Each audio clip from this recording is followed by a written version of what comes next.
in 2 weeks, and so what we will do today will be a lot like the first part of a story that's got a sequel. And so just if we end today and you say, okay, now what? Just know that now what's next week, okay?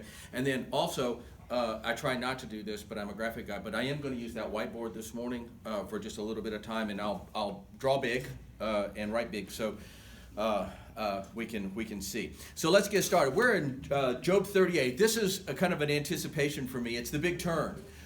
This is where God has been present, even though the perceived presence of God has been challenged over and over and over again. But God has been present all this time. He's presided over this conversation / debate between Job and his three friends. He has, I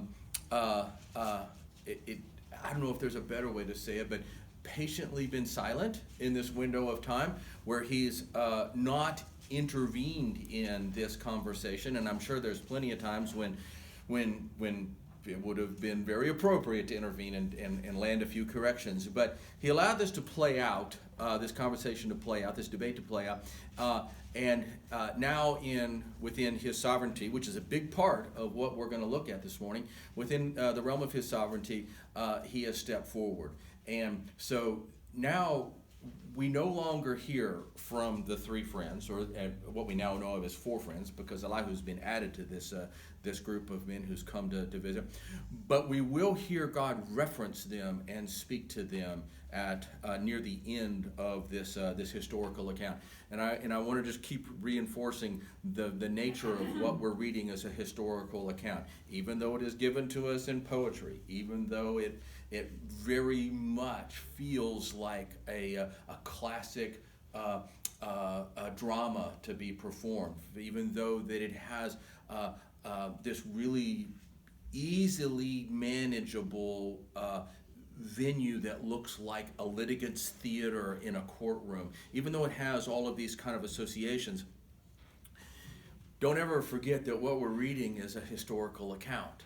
And so what we now turn to is, in this historical account, is God voicing his place in his timing, his place in this conversation. So I'm going to be kind of not all over the board, but I'm going to be moving back and forth between chapters 38, 39, touch into 40 and 41.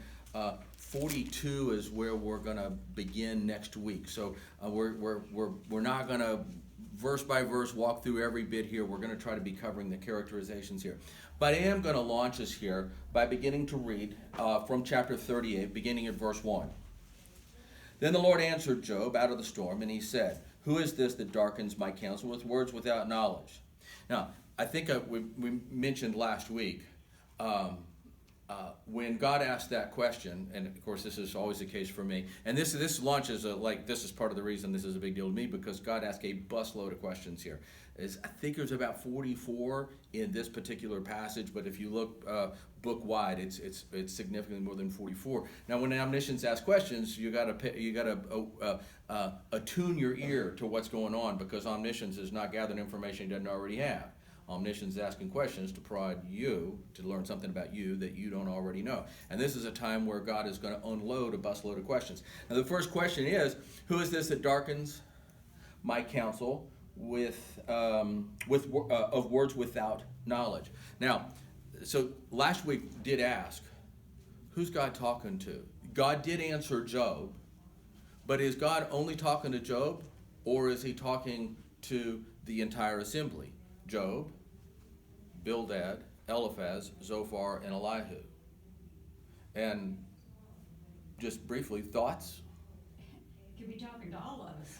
I would. Most certainly, I would say he's talking to me. He's talking to you. In the context of this, I'm going to suggest he's talking to all of them. But I completely agree, because I do take everything that I read from 38 to the end very personally. I don't personalize it, but I do take it personally. I consider all of these questions that I have to answer too, and that's going to be part of why we're going to use that board here in a few minutes this morning, because we're going to look at a contrast this morning. So I'm going to suggest to you with a great deal of fervency that when God says, who is this that darkens my counsel with words without knowledge, he's talking to all of them. And so the answer, I think, is we all raise our hands. We don't want to say, yeah, I've darkened your counsel with words without knowledge, because we don't want to admit that. But the reality is they have, and that's how God will call the friends to account once we get to 42 is that, oh, by the way, I was talking to you. But here, then he says, brace yourself like a man, and I will question you, and you shall answer me. Now, I'm going to suggest that the first question was broadcasted to all this assembly here. But the second question, now I've turned my attention to Job. And there's a couple of reasons I say that, because specifically this book is really not about the friends. The friends bring content, but it's not about the friends. God is specifically focused on Job. I'm going to say he turns his attention to Job, but I'm going to reinforce that by saying by the time we get to 42, he says, and then the Lord turns his attention to the friends. And so I'm going to suggest that between in the last quarter of 42 to the beginning of 38, his focus is on Job. So he says, now Job, interject Job, Job, brace yourself like a man, and I will question you, and you shall answer me.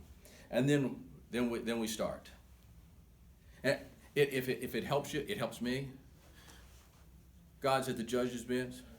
Eliphaz, Zophar, Bildad, and Elihu are sitting at the prosecution desk, and Job is still on the stand. God is now addressing Job. He says, these guys have had their turn at asking you questions, but I'm going to check in here with you. And it's fair to say, and Job will say I told you I was going to be all over the place. We get to 42, Job will say in verse 2, you ask, who is this that obscures my counsel without knowledge? Surely I spoke things I did not understand, things too wonderful for me to know. So when God asks that, Job says, well, that was me. Later on, after God finishes this. But remember, Job asked for this. Job asked for an opportunity. He asked for what do you call it?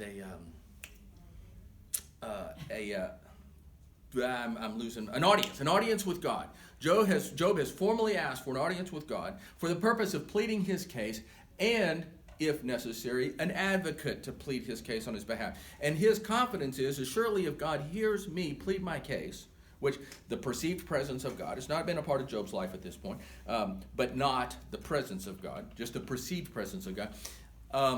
Surely if God would allow me an audience, he would understand. Now, if you're looking for places where Job's got a few holes in his thought process, that's one of them. You have to hear what Job is saying. Here's the problem, God. You just don't understand. If you would just allow me the opportunity to speak for myself to you, and you would come and listen to me, and I could offer you my defense, then I could enlighten you. Then you would understand. That's what Job is claiming, is God simply doesn't understand. These guys, as Elihu said, Bildad, Zophar, and Elihu, Eliphaz, the three friends, they've just been inept at explaining to you the nature of my situation. But if you'll just let me speak on my behalf, be my own defendant here, then you'll understand. Now, just consider for yourself how absurd that idea is. But that's what Job puts on the table. And he says, so now God says, oh, you want an audience? Whoa, here it is. But before you say anything, I'm going to ask you a few questions. So maybe I'll just prime the pump here. So, Job, just to get started here, just to kind of prime the pump, get you thinking for a moment. Where were you when I laid the earth's foundation? Tell me if you understand. And who has marked off its dimensions? Surely you know, Job. Just as a place to open, just as a kind of a place to start the conversation about what I don't understand and you're going to enlighten me on. Just to kind of open the door. surely you know who laid the foundations of the earth. Who pulled the measuring line across creation to establish its limits? But we're not done. Don't answer too quick, Job. I know you're on the edge of your seat, and I know you've got an answer for that, but let's go on for just a minute. Who stretched out a measuring line across it? And on what were its footings set? Or who laid its cornerstone while the morning stars sang together and all the angels shouted for joy? But the angels would also be referred to in Hebraic translation as the sons of God. You may recognize that from early in the book of Job when the angels or the sons of God, same language was used there. You may recognize that from Genesis also. When the sons of God looked upon the women of man and bore sons, which were giants in the land and men of renown. The same language is used there in all of those locations, where when we talk about while the morning stars sang together and all the angels shouted for joy. The sons of man, angels, this is all the same thing. And one of the things that tells us is that at this point at which God is drawing Job into this broader perspective, what he's saying is that where you weren't, they were. When I created the heavens and the earth, the angels were present and sang for joy, or shouted for joy. They were present. They witnessed this. Job, your creation was witnessed. So before you get too all caught up in being too quick to give your answer, let's just continue in the perspective. And who shut up the sea behind its doors and burst forth when it burst forth from its womb? When I made the clouds its garment, when I wrapped it in thick darkness, when I fixed the limits for it and set its doors and bars its place, when I said, this far you may come and no further, here is where your proud waves halt. Does that sound Genesis-like to you? If you go back to Genesis and think about the original creation, what was created in terms of firmament?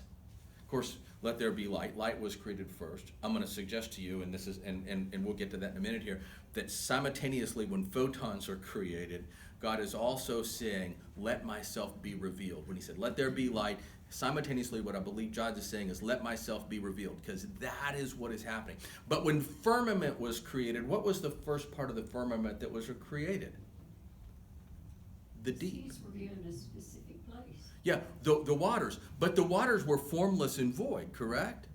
And it wasn't until God brought up dry land that, to use the language that God used now here for Job, he says, this far you may come and no further. Here is where your proud waves halt. The water preceded the land.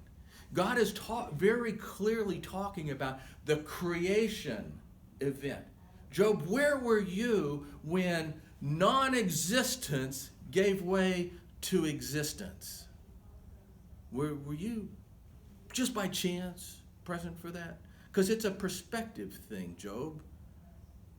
And that's what we're lacking, a little perspective. Have you ever given orders to the morning or shown the dawn its place, that it might take the earth by its edges and shake out the wicked in it? There may be more being said there, but I give very strong consideration to when he says when the dawn takes, let me make sure I say that right. Have you ever given orders to the morning or shown dawn its place, that it, dawn, might take the earth by its edges and shake the wicked out of it? Evil flees from light.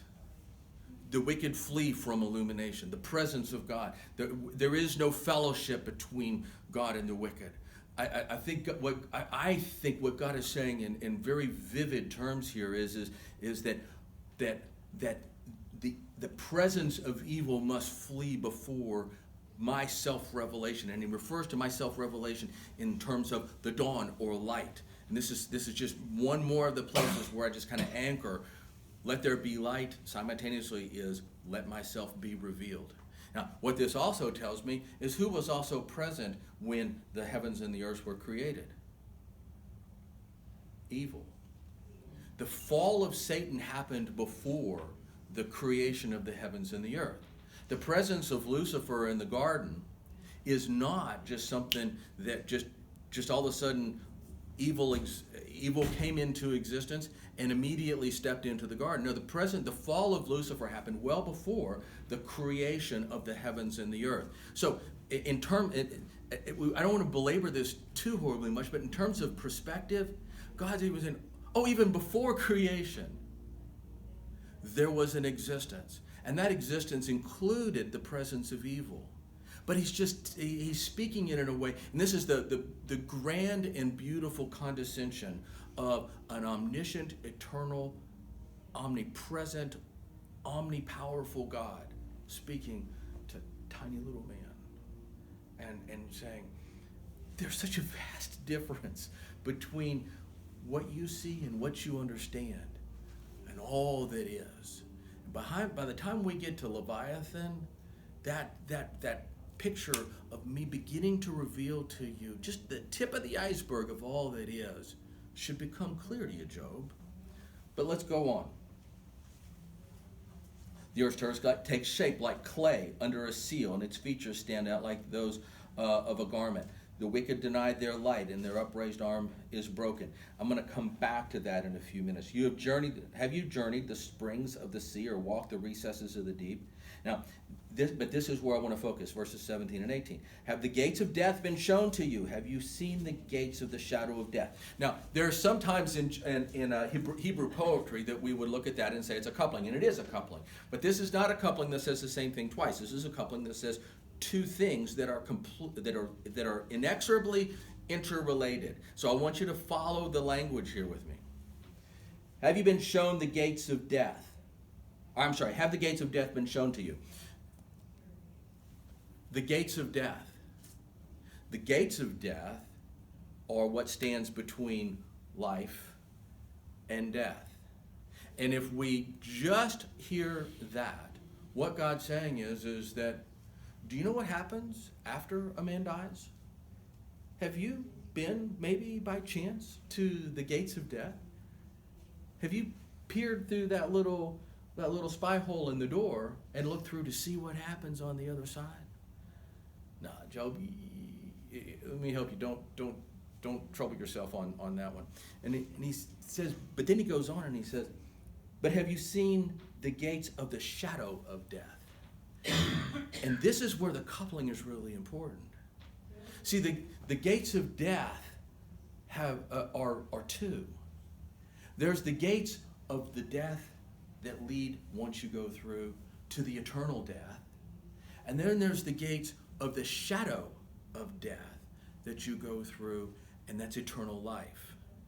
So what God is saying to Job here is have you been to the end of a man's life and seen the judgment seat by which men either enter eternal death, the second death, or eternal life with me?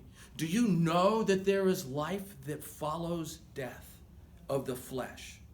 Do you know that you will live forever, either eternally separated from me or eternally with me? Job, is that a part of your understanding? Have you comprehended the vast expanses of the earth? Tell me if you know all this. And what is the way to the abode of light, and where does darkness reside? Can you take them to their places? Do you know the paths where they dwell? Surely you know you were already born, right? And you have lived so many years. I don't want to say God mocks Job, but God very much does what he does to any proud man. Shows him his place. Sometimes it comes with huge trial, and sometimes it's a gentle nudge. But God will not be mocked, and he will not tolerate a proud and haughty spirit in his presence. So I'm not going to, even though for me, if I were to say something like this to somebody, I'm sure that my tenor would be that of mockery, Job. But I'm not going to suggest that God is mocking Job. But God is leading Job to present. Now I want to take that as kind of part one. And part one of what God says in this opening foray, because God's got a long way to go here, but in this opening foray of questions, what God is saying is that I'm just talking about my creation at this point. That's all I'm talking about. It's just my creation. And nothing else, just existence. Do you understand any of that? And so if we have to, if we're going to be supplementary counsel for Job, we're going to nudge Job and say, Job, don't say anything yet. Just let this one be. You don't have a good answer for this. But he's going to go on. But I want to pause here for a minute, and I want to go here. And I want to take a little bit of a trip down Memory Avenue, Worldview Avenue of the unredeemed man. Because I would claim that I put it this way, one of the great casualties, or if not the great casualty of being redeemed, is you forget what the world looks like through unredeemed eyes. I'm going to say one of the great challenges maybe of being redeemed is that you forget what the world looks like through unredeemed eyes. So God has just gone through a fairly graphic but detailed series of questions that describe his created order. And I'm taking a break here from the linear text to do this. That's for the redeemed man. But what God is saying is Job, that you lack perspective, and you lack perspective to such a great degree, you don't see my created order. You live in it, you experience it, you've been blessed by it. Even when you don't think you're being blessed, there was air to breathe, there was food to eat, you're still alive.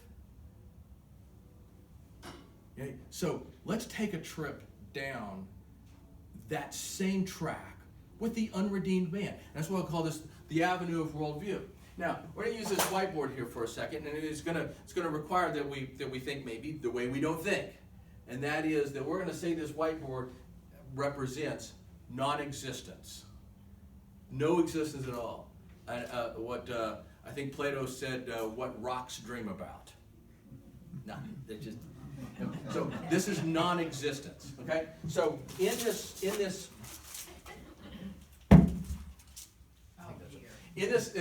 non-existence, this is the unredeemed man. This is the track that you would be on if you were not redeemed. Now, in all of non-existence, we have to gift non-existence. And we gift non-existence with existence. That's the existence of all existence. None of it is organized. None of it it has any order. It's just all of existence now exists. But that's not where the man of the world begins his origin story. He assumes that. God says, out of nothing I gave you existence. But man says, yeah, in my origin story, I really don't have an answer for where existence came from. But if you'll just let me have that, then I can get you an answer. And just to real briefly to understand that, what the walk down memory lane with the worldview of man is that all existence was compressed into this tiny little ball, and that ball expanded with such great energy and such great content and such release of density that every element, every facet of existence expanded out of that. So then you got to ask, okay, well, what was that little ball? What was that object? Can you define that for me? Now, science has to respond to the rigors of scientific evidence, test, and proof. And nobody within that community can give you that answer. They can give you their opinion, they can give you their philosophy, they can give you their faith, but their answers do not stand the rigors of the test that they set for definition of truth and false. But you give it to them for a minute. So, and then it expanded. Okay. So then you got to say, what is it? And then you got to say, well, what environment did it exist in? What was that object and what was not that object? Okay? And then you say, well then, if you can put that together, then if that object was stable as that object and it expanded, what was the catalyst that made that object expand to that? And if you can begin to wrap your arms around that, then tell me, what did that expand into? What was not that object and not the object that it existed in? What did it expand into? And you understand that even if you give them all of existence, but just compress in this teeny tiny little ball, they still can't answer any of the questions about origin. All they can do is say, once all of this exists, then we got an idea on how all of existence turned into what we have today. So, that's where we're going to start with Mr. Worldly Man, because that's the only place he can start. And so what he has to say, in the world of what is now existence, there is non-life element A and non-life element B. These are non-life elements. But non-life element B and non-life element A came together to create life. Okay? That out of all of existence, I believe, Mr. Worldly Man, is that out of non-element life A, or non-life element A and non-life element B, life. By time plus matter plus chance, because that's the equation that we live by as Mr. Worldly Man, time plus matter plus chance, I now have a life form. But this is what I also have to believe about Mr. Life Form here. This is an undefined life form. It's just a life form. It is the first expression. We call it NL1, non-life number 1. Okay. The first thing that non-life form has to have is a thinking capacity. Mr. Non-life form, non-life elements, turn to Mr. Life Form. Now Mr. Life Form, the first thing he has to have is a thinking capacity. And the reason that he has to have a thinking capacity, because he's got to sustain. He's got to sustain life.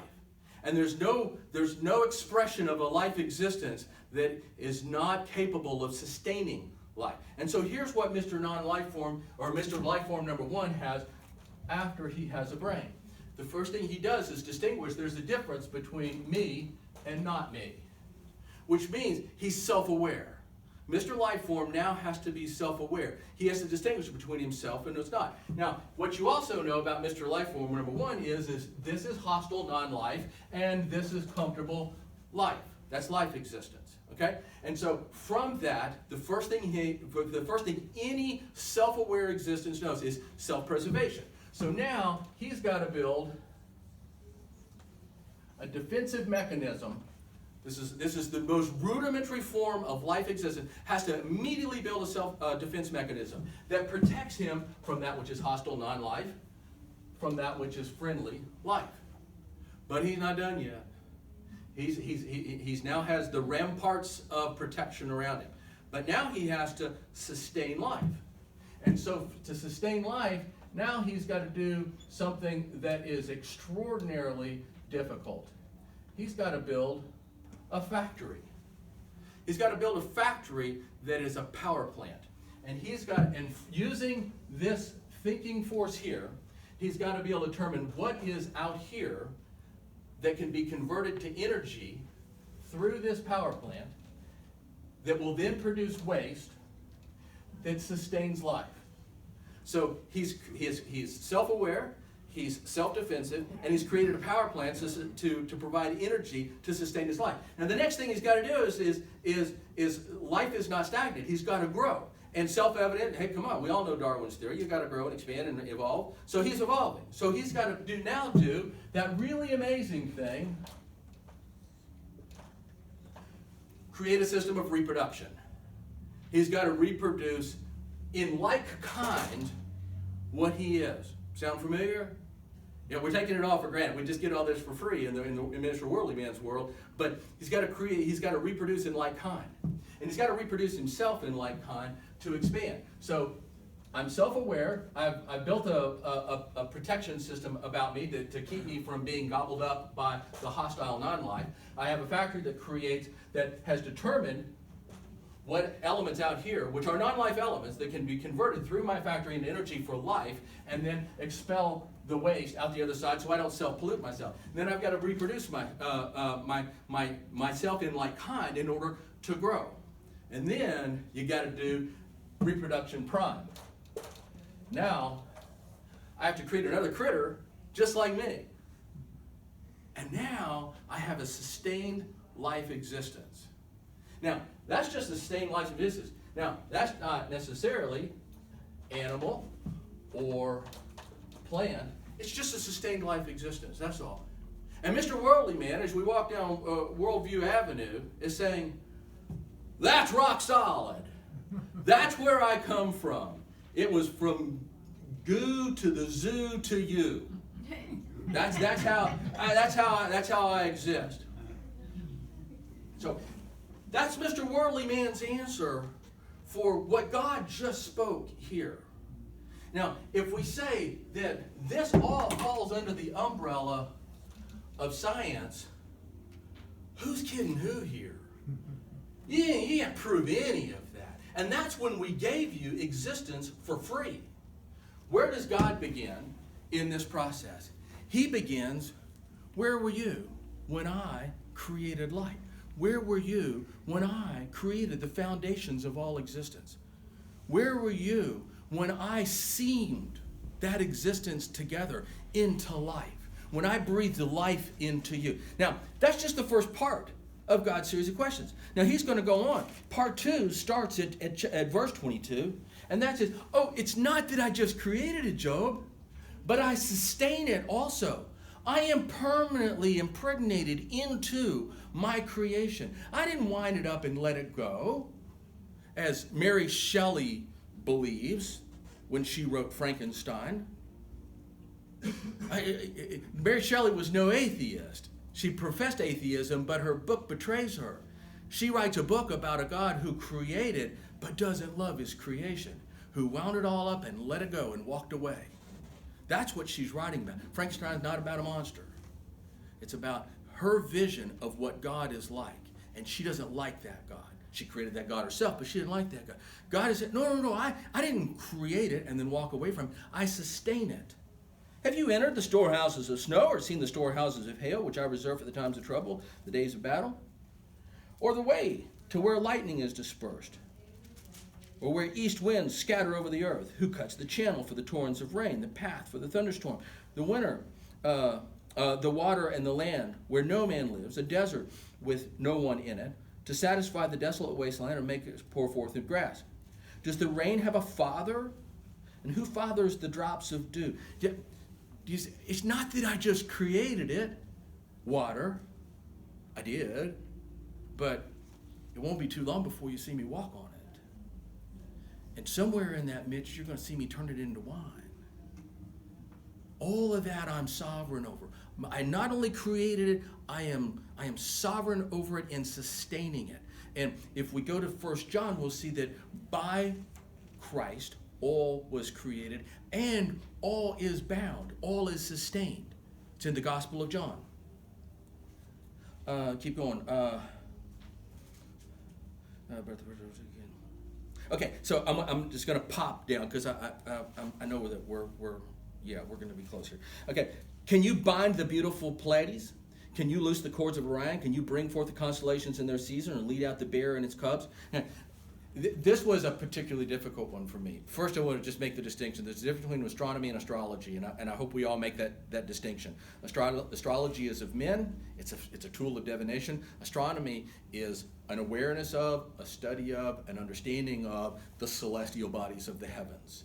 And God tells us, Job, by the way, it's not just the earth and all of its riches and all that you have enjoyed from it, but it's everything out there also. And when I read in Scripture the reference to Orion, I'm saying, well, God's calling Orion Orion. But where did the name Orion come from? I mean, God created all those stars, and without question, He knows them all. He's numbered them all. He knows everything about them. But I don't know of anywhere where God says that constellation there, that group is called Orion. And those are the Pleiades over there, and this is the bear and her cubs. Those will show up in astronomical records dating back as far as 540 BC.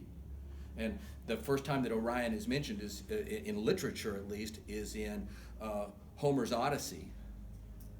But where did that come from? Well, I don't have an answer for where those names came from. But what I do know is that God is already talking to Job about the constellations of the heavens. And the cool thing about the three that he cites here is, and I had to do some research on this myself to get this. The Pleiades they're a summer constellation. They rise on the southern horizon and set on the. They're a summer constellation, and those were in ancient times how you marked the beginning and the end of the planting season. That everybody who knew how to read the constellations knew that it is safe to start the planting seasons when you first see the Pleiades rise and as they track the sky. And when you no longer see them track, that's the end of the planting season. That the stars gave them that guidance. And that was universal. Interestingly, that was heavily recorded in the South American nations, in the cultures of South America, down in what we call Brazil now, all of that territory down there, the ancient Incans and the Mayas, all of those, they understood that also. They recognized that constellation, they recognized what it was for, and it was a timing tool. And then Orion, that's a winter constellation. Both of them were used for timing and for navigation. And the bear was too. That's the one I really don't know a whole lot about. But what I do know is these three constellations that God refers to were used by every culture on the planet for both agricultural, timing, and navigation. It's extraordinary. Where were you when I put that mechanism in place, Job? Were you there? Did you by chance lead the bear and her cubs out? Just maybe? No? Okay, well, we'll keep going then. Can you bring forth the constellations? Do you know the laws of the heavens? You know, just checking with you, Job. Do you know the laws of the heavens? Do you cover yourself with the flood waters? Do you send lightning bolts on their way? Do they report to you where they are? Who endowed the earth with wisdom? Or the heart with wisdom. Now that was a kind of a break from sustaining his creation, but it is very much focused on, Job, let's take a break here, Joker. Wisdom. Wisdom to understand anything that I'm talking about right now. Who endowed the heart with that?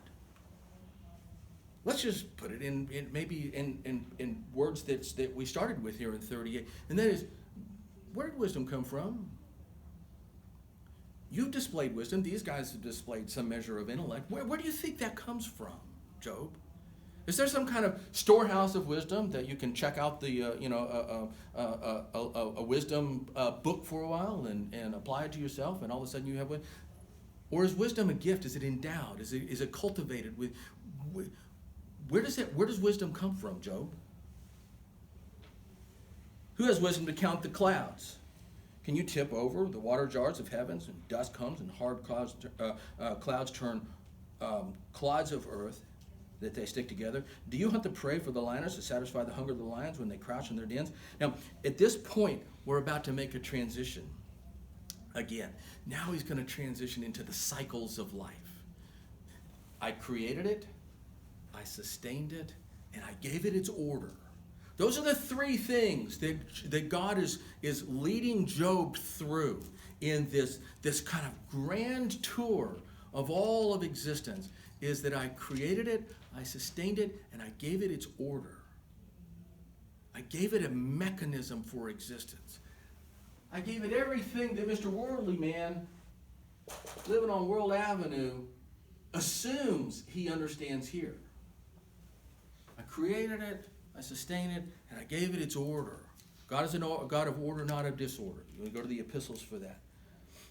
So when we continue on into 40, or up through the end of 39, what we end up with is God pulling Job out of this kind of self-established understanding that he's reinforced by saying, I hear what you three friends have had to say, but I still don't have any answers from you. You've given me some of your intellect, but you've not offered me any wisdom. So I'm going to still stand where I'm at. And where I stand is, and if you remember all the way back to the beginning, where I stand is that though he slay me, I will still worship him. So I'm pretty much still there, guys. But now I'm not in front of the guys. They're sitting over here listening in the prosecution desk while God's asking the questions. And God leads Job in the hearing of these guys, because I am going to return to you guys, but in the hearing of these guys, such a broad expanse of everything you've taken for granted and nothing that you understand. And he's doing this for a reason. He's doing this such that you will trust me. That if you understood everything, you'd be me. That's what y'all said you wanted in the garden, wasn't it? Every one of you all said, oh, I want that piece of fruit, because by that fruit I'll gain the wisdom of God. That's what, and I think I'm capable of managing that. I think I'm up to the task. I think I have a handle on this. God's holding out on me. That's what Lucifer said when Lucifer came in. He says, oh, no. The challenge here is that he didn't want you to have his wisdom. But if you'll take that, you'll have his wisdom. God wasn't withholding. God was preserving us from having to manage, without the ability to manage, the knowledge of good and evil. But that's what's on the table here is you wanted my wisdom, but you're not capable. You don't even understand the slightest thing about the existence you live in, but you are the blessed beneficiary of all of it. What I'm laying out for you is everything that you never saw about the provision that I made for you when I began, let there be light. And you've looked at a nice family and barns full of grain, lavish parties, being respected amongst the men of your community, being thought of as, hey, there goes Job. There's no greater man in all the land than him. And when people have struggles, they come ask you. Remember Job saying, oh, how I long for those days when men revered me, when they asked me, when I was the one to whom which they came for counsel. All that. That's how you defined your life, Job. Without ever thinking that out of non-existence I created existence and gave the entire firmament of existence on which that life you live, that you value so much, is lived. But have you ever given the first thought to where you were when, let me say it right, where you were when I stretched out the measuring line across the earth, when I set the foundations on which the earth was laid, its cornerstone? When I created life, when I created the firmament, when I created waters, when I said, this further and no further the waves. I don't know if you, I pondered this almost every time I'm sitting at the ocean, as, why does it stop there? I mean, I get gravity, I get fluid dynamics, I get this solid and fluid, I get the physics of it, but where did the laws come from that said fluid operates this way and solid mass operates this way, and when they come into contact, there's no mesh that either water respects solids or solids respect water, but the proud waves have to stop. Who set those laws in motion? I get the physics, but who created the physics? And I have an answer to that. Mr. Worldly Man doesn't. But I have an answer for that. And it's not that I understand it, but I trust God when he says, I created it, I sustained it, I gave it its order, and then the last thing is for you. It's to my pleasure, but for you. The crowning achievement of my creation, into whom which I breathed my life into you as a deposit, that you squandered and fell, but I still have my arm out to you to redeem you. And Job, you have gone through a season of suffering. Is my arm not still out to you? Is my creation still not creating for you? Do you have breath to breathe? Do you have water to drink? I mean, you're still alive. You may not like it, but there's food to eat. I mean, it's you say that I'm gone, and it's your your lack of perceived presence because you don't even see the tip of the iceberg of my existence. And yet, you want to hold me to account. You think that if you can come to me and plead your case, that I'll gather information that I don't already have and say, oh, wow, Job gets it. Job understands. Oh, wow, where were you when I was created? You remember the, what was it, Oh God, the film Oh God? Little girl's talking to, I think, is it Morgan Freeman that plays God? Whoever plays God. And little girl is walking through this field, and it says, ask me any questions you want. And little girl says, well, why did you make giraffes' necks so long? And he says, well, so they can eat all the leaves of the trees. That's what they eat. They eat leaves out of the trees. So I made their necks long, so their heads were up there at the leaves, where the leaves of the trees are, they can eat. The little girl said, well, why did you just make the trees shorter? and Morgan Freeman playing God says, well, where were you when I needed you? That's the kind of the perspective Job comes from when he says, if only you could hear my side of the story, I would cure you of your ignorance, God, and you would understand. So you can imagine why God says, wow, we gotta start a little further back, Job. Now, Gail just waved me off, and honestly, I am at my stopping point for what I'm going to say is the preamble for next week. That's the perspective that God has led Job in is hopefully the perspective that God leads us in. Next week, I'll let you know ahead of time. I'm going to take an unconventional turn. It's an unconventional twist. It is completely inconsistent with everything that I know of as contemporary understanding of the close of Job. But I feel firmly enough on this that I'm gonna offer this next week. So this is a preamble to next week. So we're gonna close Job next week, and then for the rest of this quarter, then we move on to Ecclesiastes, which I think Skip was jumping up and down about being in Job when we first talked about this, and I was jumping up and down about being in Ecclesiastes, and I've kind of joined Skip a little bit about jumping up and down about being in Job. Job's a tough book. But we're going to close now. We're going to open right here where we left off next week. But if you want to chew on something this week, chew on the breadth of what God has unfolded for Job, and the absurdity of the assumption that Job made that if you just let me tell you a little bit about what's happening, you'll understand. Okay, so we're going to close there. Father, we thank you for the blessing of this fellowship before you. We thank you for your word. I thank you that I don't understand everything, that I do have to live by faith, that you tell us that the just shall live by faith, and you have led us in a path that requires that we live there. And that place of faith requires living in a place of mystery, and a mystery that we trust you handle, and that it is better not that we handle. So Father, we ask that you bless this time as a sacrificial offering unto you.